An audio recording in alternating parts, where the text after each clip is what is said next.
Welcome to So You Want to Be a Real Estate Agent. Are you evaluating your career in real estate? Feel like you're ready for a fresh start? Or ready to take your career to the next level? This is your podcast.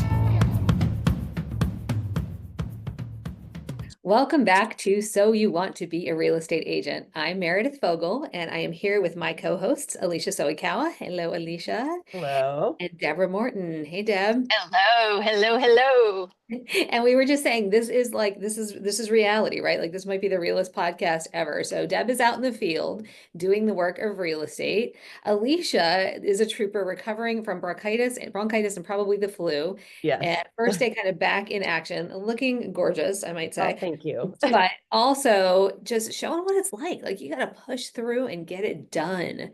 Even when you're sick in real estate, we do not often get to take a day off. I've often told the story of having been just like through childbirth and picking up the phone and talking to a seller, like just do what you got to do. And it isn't forced. I mean, we love what we do. So that's partially why we love the services that we provide to the clients that we serve.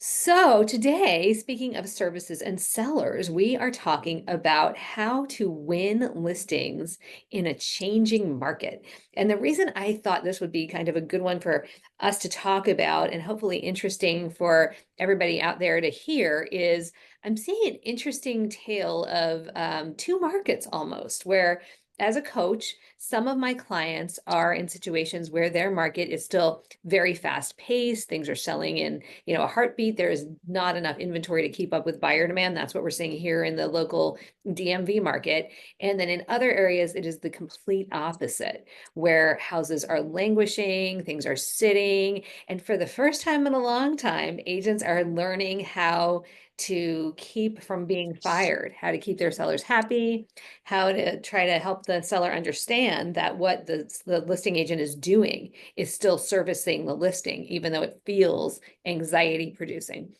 So sometimes I'm getting some of my coaching clients saying things like, I don't know if I even want to have another listing right now. And then I go, whoa, because to me, like the whole point is to get listings. You guys know me. That's my game, right? So first of all, I want to get your hot take, Alicia and Deb, on what are you seeing? And then how do you feel about continuing to take listings when you have listings that are languishing? I would like to first talk about what you just said about the market. Even in my Atlanta metropolitan marketplace, there are hot pockets and there are not hot pockets. So within one market, neighborhood to neighborhood can be fast moving, and the variables would be school districts, walkability.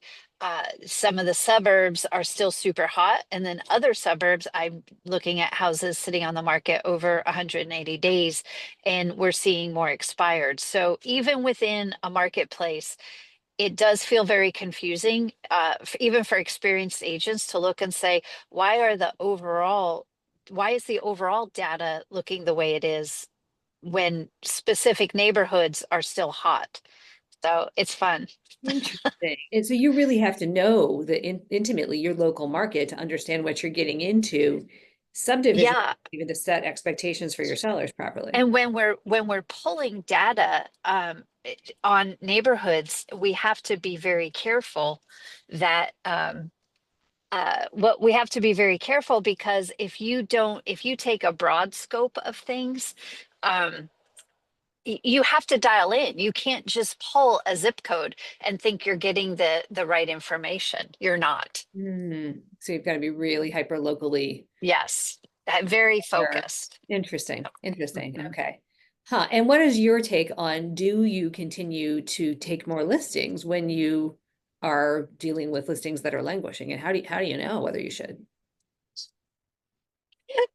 So I like listings. I love listings, and when it means I have to work harder, I have more opportunity because other people are not willing to do the work. Ooh, so true. Well said. So Yeah. Yeah. How about you, uh, Alicia? What are you seeing? It's interesting. I also think that's a very similar thing in our market in Richmond is that, but it's always been that way. There's certain neighborhoods that have always traditionally sold very quickly. Depends on the inventory, depends on new construction. So if you Mhm. have areas that have a lot of new construction and new builds, that's going to weigh harder on people trying to resell in those markets as well, trying to make all their money. And I think we've been really in a very strange market the last 5 years with homes selling, for 30% higher than the year before over and over. And I think people are getting used to that. And it's the concept of, it used to be in the day, it would take 7 years to break even on a home. 7 years to break even, meaning like you're paying your mortgage down and to pay for the fees to sell. So people knew like they needed to live in a home for 5 to 7 years before they could break even.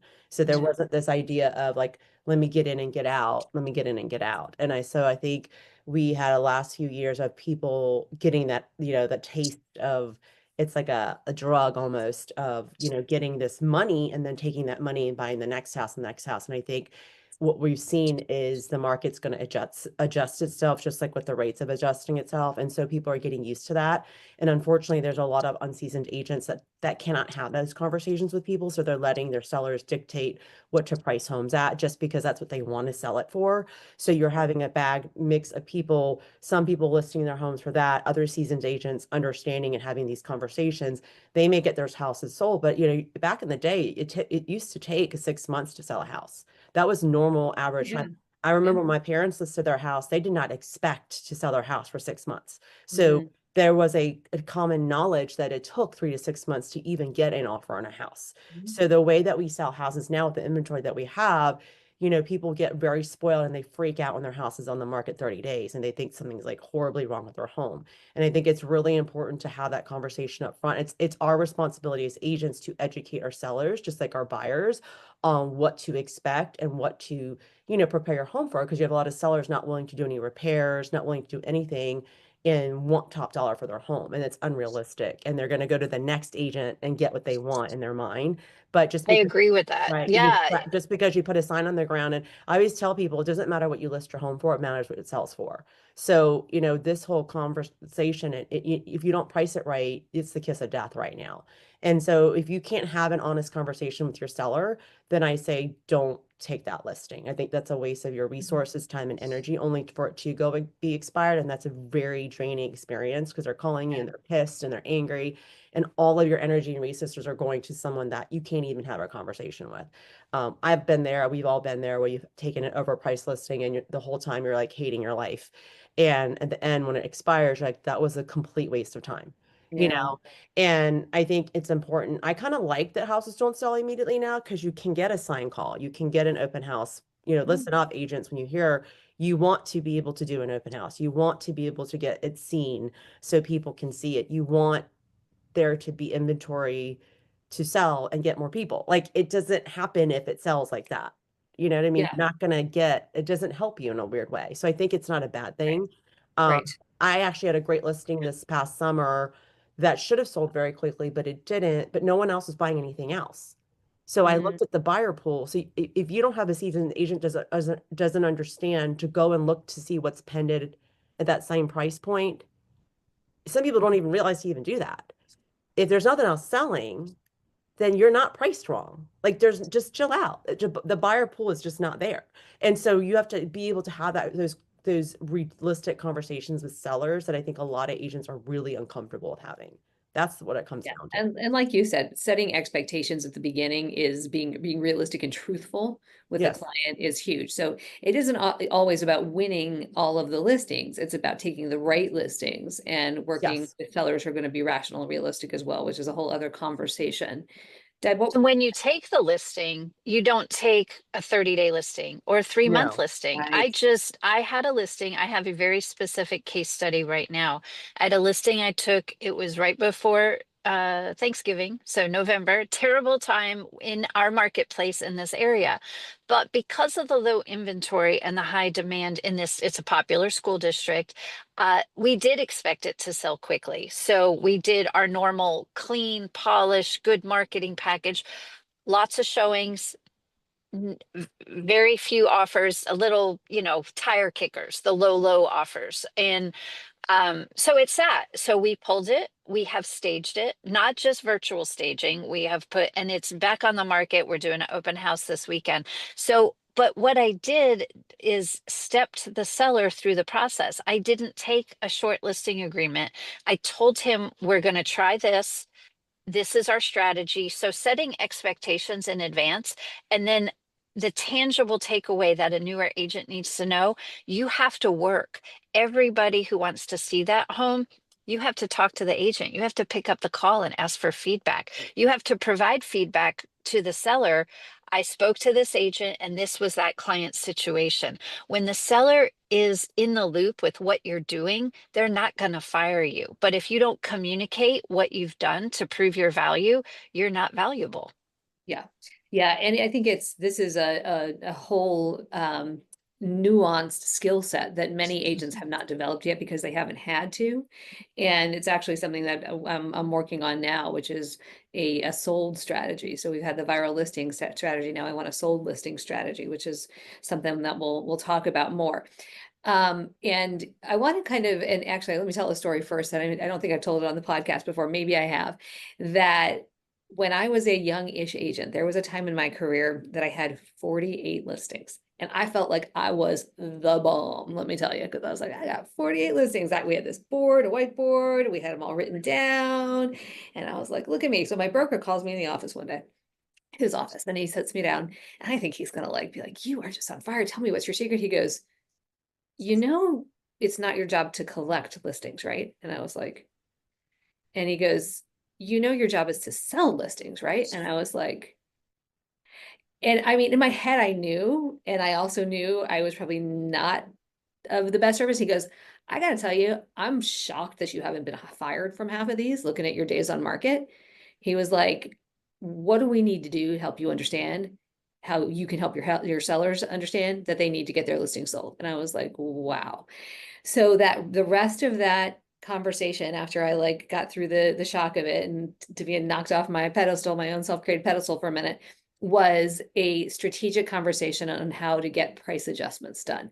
And it was so useful, and it's something I took into the rest of my career and helped me there, going forward, figure out how to set expectations properly and have the conversation about what it might look like if a house doesn't sell within an anticipated normal time period. But it was like one of the most helpful leadership conversations I've ever had with a broker.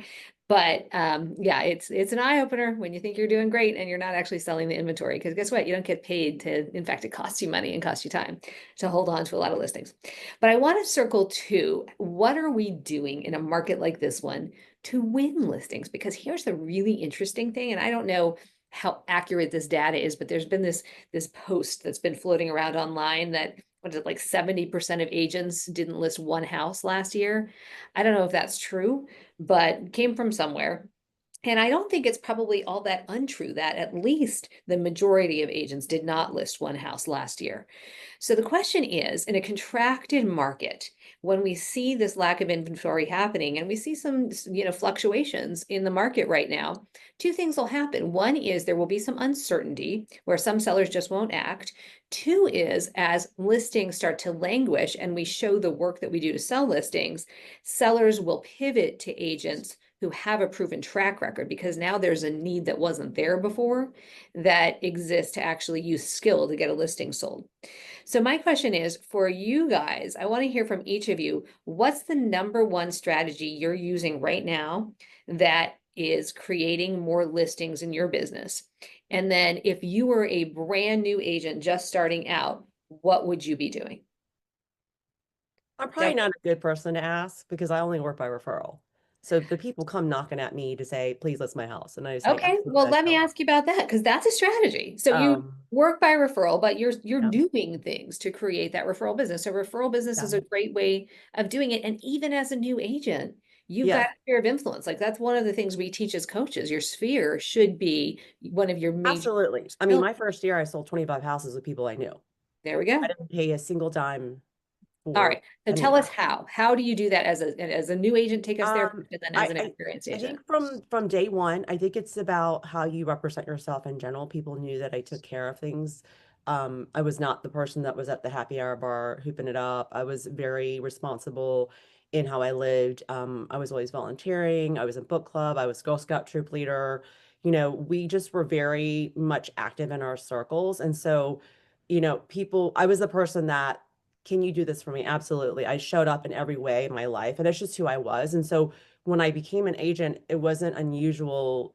I knew that people trusted me. That's what I'm saying. Like, we all friends that you like and hang out with, but they're your friends that you would trust. So I Mhm. knew that I had people's trust in general, that they gave me their trust, if that makes sense. So I just reached out from day one with, note cards and letters and coffees, and I asked people for the business every day. I mean, my husband, Michael, would see me pacing the floor downstairs. I had a list of people I would call every day and ask them for the business, and I would literally want to throw up, because it was harder to ask people that you knew for business like that than calling on doctors that I didn't know, because I was a medical sales rep before that.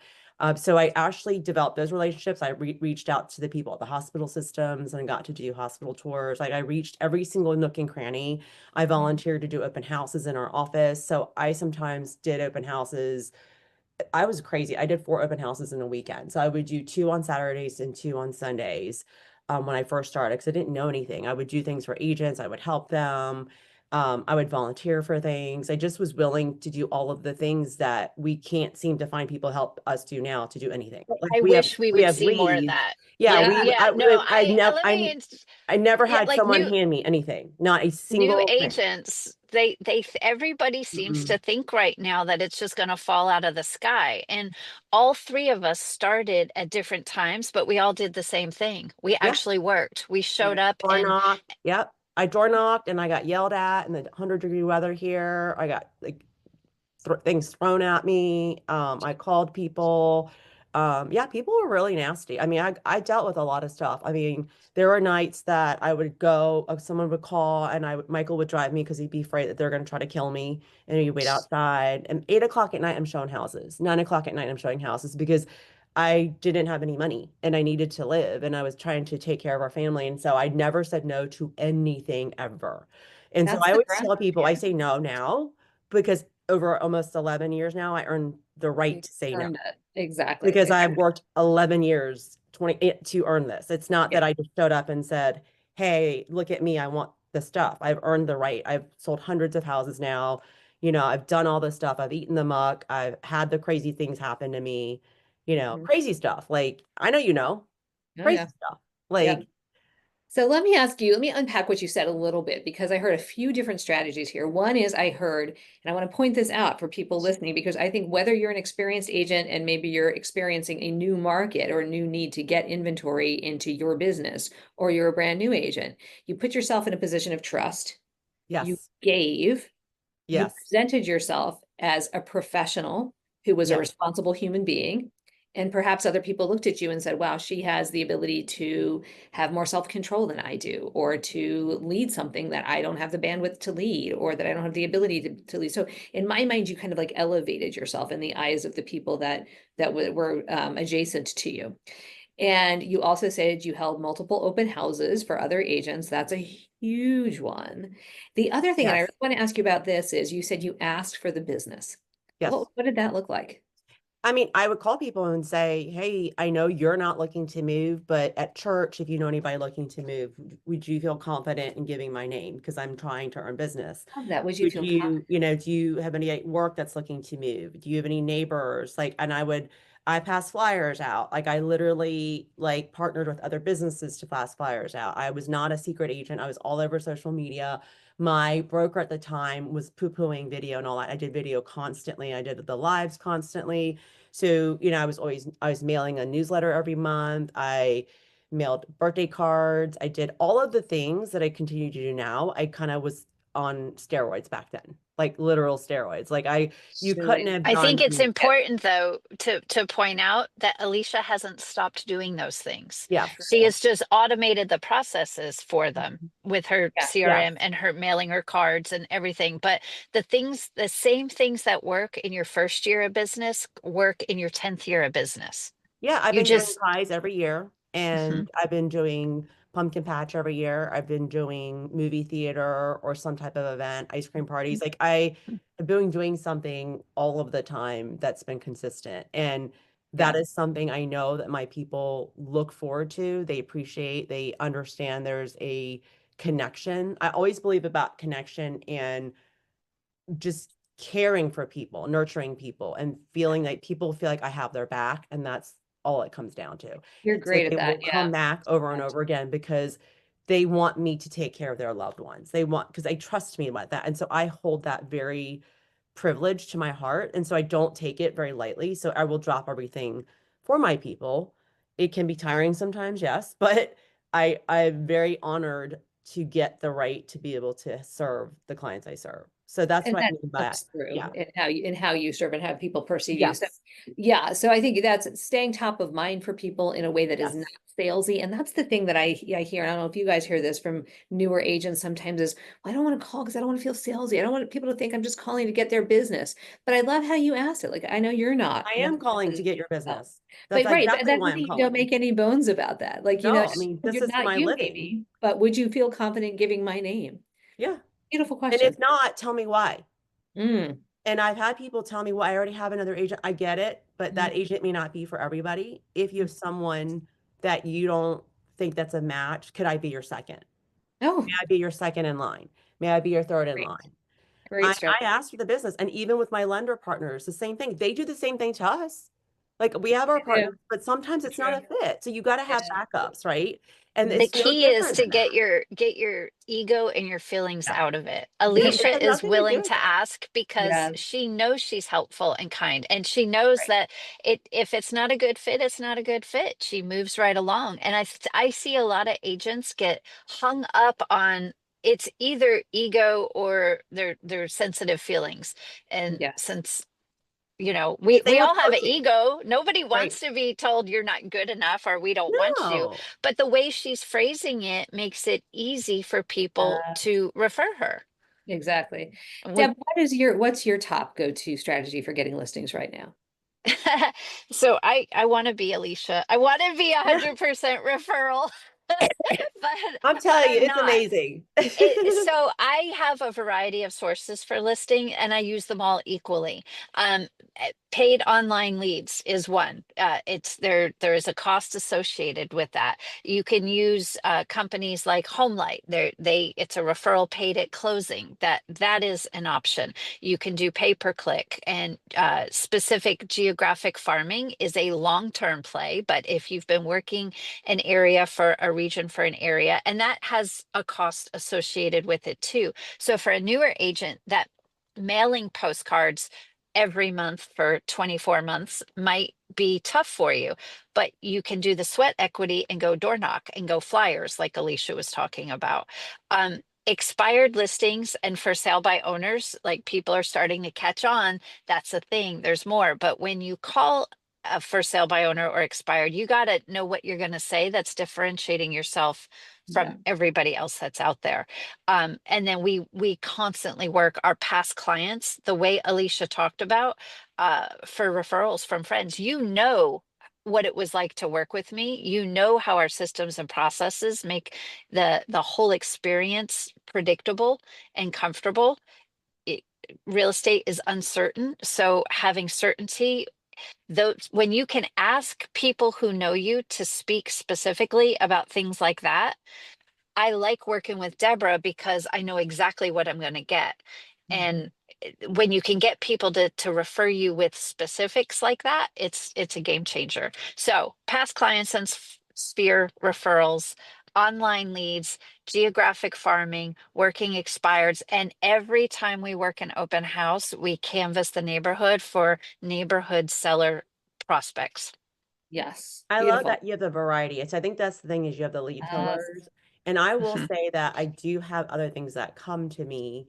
Mhm. But I've just built a different business. See, now I'm growing a different kind of business now, but I Mhm. understand the importance of having multiple sources. Like I've done the geofarming, I've done all of the things and seller seminars. And when I had a bigger situation where I wanted it to be multiple things, I don't want more than 2 to 3 things a month right now. So everybody's a different place in their business, Yeah. Yes. different season of I life.